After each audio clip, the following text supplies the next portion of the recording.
So இந்த தை மாதத்திலே 4 பெயர்ச்சிகள் ஏற்படுகிறது. ஒன்று, ஜனவரி 14ஆம் தேதி நடக்கவிருக்கும் சூரிய பெயர்ச்சி. தனுசிலிருந்த சூரியன் மகரத்திற்கு செல்கிறார். அடுத்ததாக புத பெயர்ச்சி. புத பகவான் உங்களுக்கு 19ஆம் தேதி அவரும் தனுசிலிருந்து மகரத்துக்கு செல்கிறார். செவ்வாய் என்னடானா வக்ரமாகி கடகத்திலிருந்து மிதுனத்துக்கு செல்கிறார் 18ஆம் தேதி. சுக்கிர பகவான் என்னடானா உச்சம் பெற்று ஜனவரி 29ஆம் தேதி கும்பத்திலிருந்து மேனத்திற்கு போகிறார். 4 கிரகங்கள் உச்சம் பெறுகிறார்கள். ஸோ இப்போ இந்த 4 கிரகங்களால் யாருக்கெல்லாம் நன்மை ஏற்பட போகிறது, எந்தெந்த ராசிக்காரர்கள்லாம் செல்வ வளத்தையும் சுபிட்சத்தையும் அனுபவிக்கப் போகிறீர்கள் என்பதைத்தான் ஒவ்வொரு ராசியாக நாம் பார்க்கவிருக்கும். கன்னிராசிக்காரர்களுக்கெல்லாம் எப்படி இருக்கும் இந்த தை மாதம்? 12ஆம் வீட்டிற்கு அதிபதி 5ஆம் வீட்டிற்கு வருகிறார். கன்னிராசிக்காரங்களுக்கெல்லாம் ஒரு நல்ல விஷயம் என்ன அப்படின்னா, உங்களுக்கு யார் ஃப்ரெண்டு அப்படின்னா மிஸ்டர் சனி உங்கள் ஃப்ரெண்டு. மிஸ்டர் சனியே உங்களுக்கு ஃப்ரெண்டு. என்னது சனீஸ்வரன் எனக்கு ஃப்ரெண்டு? ஆமாம், உங்களுக்கு ஃப்ரெண்டு. ஏன்னா 5 கூடிய யோகாதிபதி அவர். ஊருக்கே கெடுதலை பண்ணக்கூடிய சனி பகவான் உங்களுக்கு மட்டும் ஃப்ரெண்டு. கன்னிராசிக்காரர்கள் அவ்வளவு சிறப்பு பெற்றவர்கள். உங்களுக்கு 1 10 கூடியவர் 5ஆம் வீட்டிற்கு செல்லுகிறார். 12 கூடியவர் 5ஆம் வீட்டிற்கு செல்லுகிறார். 3 8 கூடிய செவ்வாய் வக்கிரம் பெற்று 10ஆம் வீட்டிற்கு செல்கிறார். அடே அப்பா பா, பிரமாதம் பிரமாதம். ஒரு ஸ்வீட் பாக்ஸ் எடுத்துகிட்டு வரீங்க, அந்த ஸ்வீட் பாக்ஸில் லட்டு, ஜாங்கிரி, பூந்தி இந்த மாதிரி எல்லா ஸ்வீட் இருந்தால் எவ்வளோ சந்தோஷமா. அந்த மாதிரி இந்த பக்கம் தொழில் நல்லா இருக்க போகுது, இந்த பக்கம் குழந்தை பிறக்க போகுது, இந்த பக்கம் உடம்பு சரியாக போகுது, இந்த பக்கம் என்னடானா அசையா சொத்துக்கள் நீங்கள் வாங்க போகிறீங்க, எல்லாமே பாசிட்டிவாக நடக்க போகுது. இந்த கன்னிராசிக்காரர்களுக்கு இந்த ஜனவரி மாதம் டாப்பில் இருக்க போகிறீங்க. ஆடி போய் ஆவணி வந்தா டாப்பில் வரும். அந்த மாதிரி குருஜி அது தமிழில் தானே சொல்லுவாங்க, நீங்கள் மலையாளத்தில் சொல்கிறீங்க. தமிழ் மலையாளத்தை மிக்ஸ் அடித்து சொல்கிறேன் சார்.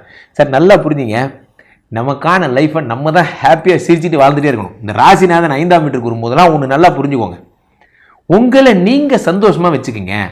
ராசிநாதன் 5ஆம் வீட்டுக்கு வரும்போது டாக்டர் சொல்லுவான் 100 சொல்லுவான் சார். நீங்கள் டாக்டர் ரொம்ப பக்கத்தில் போய் டாக்டர் சொல்கிறத கேட்டிங்கன்னு வச்சிங்களேன், வாழவே முடியாது உங்களால். தினசரி 2 வாழைப்பழம் நீங்கள் திங்க வேண்டும், 3 கேரட் திங்க வேண்டும், 6 லிட்டர் தண்ணீரை குடிக்க வேண்டும். சரிப்பா உடுப்பா, எங்களுக்கு வாழ தெரியும்போ, எனக்கு உடம்பு சரினா உங்கள்கிட்ட வரேன். நீங்கள் ரொம்ப டாக்டர், சில பேர் ஸ்ட்ரிக்டாக ஆஃபீஸராக இருப்பா. மத்தியானம் 12க்கு மேலே அன்னத்தில் என் கை இருக்குமே தவிர யார் கன்னத்துலேயும் நான் ஏன்டா எப்போ பச்சிக்குதோ அப்போ சாப்பிடு. இல்லை கிடையாது, நான் ஒரு ஸ்கெடியூல் போட்டு தான் சாப்பிடுவேன். நேரே போ நேரே வா, லெஃப்டில் தான் போவார். நேராக ஒரு சட்டை போட்டு இன் பண்ணிவிட்டு டெய்லி சேவிங் பண்ணிட்டு, இதெல்லாம் பெரிய பெருமை நினச்சிக்காதீங்க. நல்லா புரிஞ்சுங்க, உங்களுக்கு ஏதோ ப்ராப்ளம்னு அர்த்தம். நீங்கள் ஒரு திட்டமிட்ட வாழ்க்கையை வாழ்றீங்கன்னா உங்களுக்கு ஏதோ ப்ராப்ளம்னு அர்த்தம். நீங்கள் மனம் போல வாழணும், உங்களுக்கு வெறுப்பான படுத்துக்கணும், வேலை செய்யணும். இப்படி இருந்தீங்கன்னா நீங்கள் நார்மலாக இருக்கீங்கன்னு அர்த்தம். இப்போ நம்ம கம்பெனிலே எடுத்துங்க, நம்ம கம்பெனிலேயே என்ன கம்பெனி, சரி என் கம்பெனி ஓகே, நம்ம கம்பெனிலேயே எங்கிட்ட நிறைய பேர் வேலை பார்க்குறாங்க. பெஸ்ட்டு எம்ப்ளாயி ஆஃப் த இயரை நான் ரொம்ப பாராட்டுவேன், சூப்பராக வேலை செஞ்சுட்டேன். ஆனால் பெஸ்ட்டு அட்டண்டன்ஸ் அவார்டு ஒருத்தன் வாங்குறான் பார்த்தீங்களா, அவனுக்கு ஏதோ ப்ராப்ளம்னு அர்த்தம். பெஸ்ட்டு அட்டண்டன்ஸ் அவார்டு வாங்குறான்னா அவன் உளவியல் ரீதியாக ஏதோ பாதிக்கப்பட்டிருக்கான். ஒரு வருஷம் ஃபுல்லாக ஒரு கல்யாணம், காது குத்து ஒன்றுமே நடக்கலை அவனுக்கு, ஒரு டெத்து பர்த்து ஒன்றுமேவா நடக்கலை. அதெல்லாம் என்னன்னு கம்பெனி கரெக்டாக வந்துடுவேன். ஐயோ உனக்கு ஏதோ ப்ராப்ளம், உன் தங்கச்சி வளகாப்போ கூட வேலை தான் முக்கியம்னு நீ நினைக்கிறேன்னா உனக்கு என்னவோ ப்ராப்ளம், மனநிலையில் ஏதோ பாதிப்பு. அந்த மாதிரி தான் இந்த ராசிநாதன் 5ஆம் வீட்டுக்கு வரும்பொழுது, நான் அதுக்காக கம்பெனிக்கு வரக்கூடாதுன்னு நான் சொல்ல, எது பெருசுன்னு பார்த்தா அதுதான் பெருசு. அப்போ ராசிநாதன் 5ஆம் வீட்டுக்கு வரும்போது உங்களோட சுகம்தான் பெருசு. இப்போ ஒழுக்கமாக அப்படியே நீட்டாக ஒரு கோடு போட்டு வாழ்ந்ததுக்காக உங்களுக்கு யாரும் பீச்சில் செலவு வச்சிட போகிறது இல்லை. நல்லா புரிஞ்சுங்க, உங்களுக்கு பிடிச்ச மாதிரி வாழுங்க. நிறைய பேர் அதாங்க பண்ணுறீங்க. காலையில் எந்திரிச்சோன்னா குருஜி சொல்லியிருக்காரு ஓம் ஓம், அப்படி கண்ணை திறந்து பார்க்குறது. இப்போ தான் காப்பி போடுறாங்க, வாசனை அருமையாக இருக்கு. பக்கத்து விட்டு பொண்ணு நடந்து போகுது, கொலுசு சத்தம் காதில் கேட்குது. இதுக்கு நீ மெடிடேஷன் பண்ணாமே இருக்கலாம்டா. இன்னும் சில பேர் இருக்கா, பழைய சேனல்லாம் பார்த்தவங்களுக்கு தெரியும், கால்களை தூக்கி அப்படி பார்த்துட்டு கால்களை தூக்கி, நீ யோகா பண்ணுறியா என்ன பண்ணுற? ஜிம்முக்கு போய் ஸ்ட்ரெச்சஸ் பண்ணுறவங்கலாம் பார்த்துருக்கேன். ஒன்றை ஸ்ட்ரெச்சஸ் பண்ண சொன்னால் பக்கத்தில் இருக்க பார்க்குறது. அவங்க எப்படி ஸ்ட்ரெச்சஸ் பண்றாங்கன்னு பாக்குறேன். இதுக்காகவே யூனிசெக்ஸ் ஜிம்மா பார்த்து பார்த்து போறாங்க. நீ உண்மையிலேயே ஸ்ட்ரெச்சிங் பண்ண தான் போறியா இல்ல ஸ்ட்ரெச்சிங் பண்றது வேடி பார்க்க போறியா? நீ ஏன் வேடி பார்க்க போற? நான் ஒரு 4 நாள் ஜிம்முக்கு போனேன். நீங்க ரொம்ப யோக்கியமான்னு கேட்காதீங்க. நான் என் கதையும் சேர்த்தா சொல்றேன். ஒரு 5 நாள் ஜிம்முக்கு போனேன் சார். புஷ்அப்ஸ் எல்லாம் எடுத்து வீடியோ எல்லாம் எடுத்தேன். கரெக்டா என் முன்னாடி கண்டுபிடிச்சிட்டா. பின்னாடி ஒருத்தங்க அப்படி பண்ணி ஜிம்மெல்லாம் பண்ணிட்டு இருந்தாங்க. உண்மையை சொல்லு, நீ ஒன்ன வீடியோ எடுத்தியா இல்ல உனக்கு பின்னாடி இவங்க இருக்கிறத வீடியோ எடுத்தியா? அப்போ எதுக்கு சொல்ல வரேன்னா, சில பல விஷயங்கள் சேட்டைகள் ஜாலியாக தான் இருங்களேன், யாரு தப்புன்னா. அப்போ ராசிநாதன் 5ஆம் வீட்டில் வரும்பொழுது உடலை பேணுங்கள். இது எதுக்காக இதெல்லாம் சொல்றேன்னா, உடலை பேணுங்கள்னு டாக்டர்கிட்ட போய் கேட்டீங்கன்னா, doctor what is life doctor? பிறப்புக்கும் இறப்புக்கும் இடையில் இருப்பதுதான் வாழ்க்கை டாக்டர் சொல்லுவார்.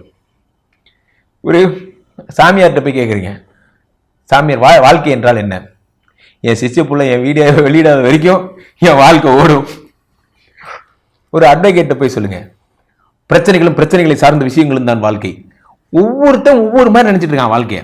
ஒரு மீடியாக்காரங்கள்ட்ட போய் கேளுங்க, மீடியால டாப் பீக்கில் போறதும் டவுன்ல போறதும் தான் வாழ்க்கை. எப்போ பீக்கில் போறோங்கிறது எல்லாருடைய தொழிலை பொறுத்து தான் அவனோட சிந்தனை. உண்மையில வாழ்க்கைங்கிறது எதுவுமே கிடையாது.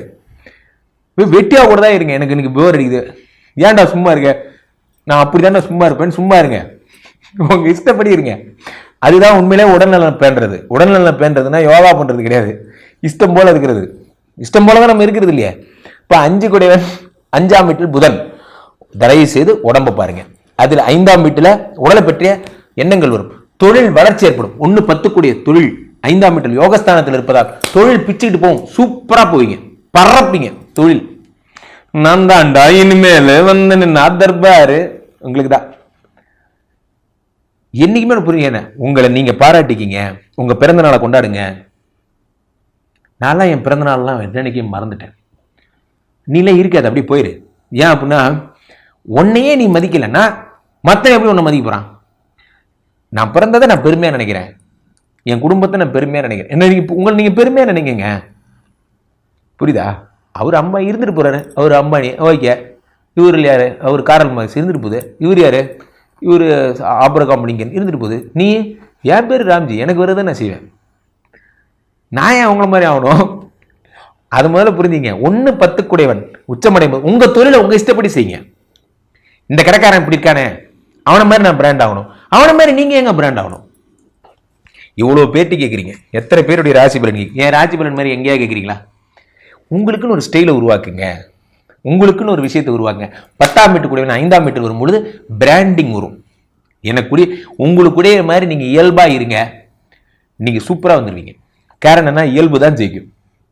இதே விஷயத்தை நான் மாற்றி சொல்லியிருந்தேன்னா உங்களுக்கு எப்படி இருந்திருக்கும்? கன்னிராசி காரடி இலை அப்படின்னா நீங்க பார்த்துருப்பீங்களா? இயல்பு தான் முக்கியம். அது 10ஆம் வீட்டிலே 3-8 குடையவன் வக்கரமடையும் பொழுது தொழில டாப்பர் ஆவீங்க. காம்படேட்டிவ் இருக்க மாட்டாங்க, நீங்க தான் ஜெயிப்பீங்க. காம்படேட்டர்ஸ் எல்லாம் சூப்பரா ஒரு விஷயம் பண்ணடா, அடிச்சு தூள் பறந்துட்ட, அதான் நடக்கும். நீங்க தான் நான் சொன்னதை ஒன்று மட்டும் நினைச்சுக்கங்க, பெஸ்ட் அட்டண்டன்ஸ் அவார்டு எடுக்கவே கூடாது. எடுத்தீங்கன்னா உங்களுக்கு ஏதோ ப்ராப்ளம் அர்த்தம்.